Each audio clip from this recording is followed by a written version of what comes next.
मित्रांनो, आपण पन्हाळा ते पावनखिंड हा ट्रेक करतोय. आपल्यासोबत आहेत सौरभ दादा, या ट्रेकचे लीडर. हे सांगतील की आजचा दिवस आपला कसा असणार आहे, ट्रेक कुठून ते कुठं सुरुवात होणार आहे, दिवसभर काय काय आपण बघणार आहे. ट्रेक करण्यासाठी प्रत्येक दिवस हा उत्तमच असतो. आज करा उद्या करा चांगलाच असतो. आजचा दिवस सुद्धा त्याचप्रमाणे चांगला राहणार आहे. आपल्या आता पन्हाळ्यावरून राजदिंडी मार्गावरून खाली उतरायला लागले. पाय जपून ठेवा, पाय घसरते त्या बघा. आता त्यानंतरनं आपण म्हाळुंगे मार्गे आता मसाई पठारावरती पोचणार आहे थोड्या वेळात. मसाई पठार हा जवळजवळ 10 ते 12 किलोमीटरचा अगदी एक बंदुकीतून गोळी सुटावा असे अगदी प्लेन आहे, बांध मारल्यासारखा.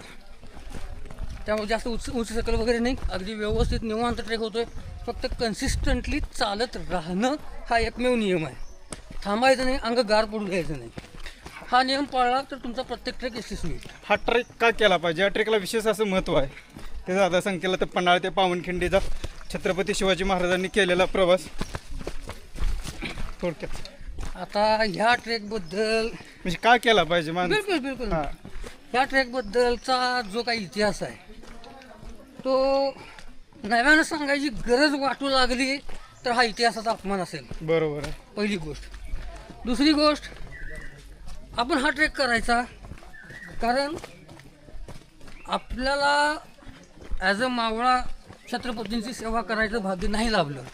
बरोबर. पण त्यांचा वारसा पुढे चालवण्याची ताकद आणि इच्छा ही आपल्यात आहे का नाही हे तपासायला यायचं.